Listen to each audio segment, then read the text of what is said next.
الموت. أعلم أننا جميعا نعلم أن الموت حق، لكن من منا قد فكر في الموت تفكير حق، من منا قد استعد للموت استعداد حق.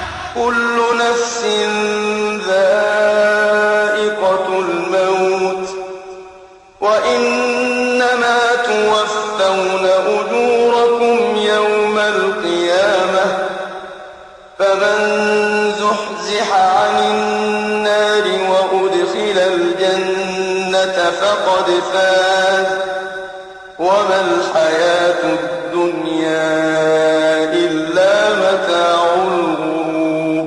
الموت. كل باك فسيبكى، وكل ناع فسينعى، وكل مذخور سيفنى، وكل مذكور سينسى.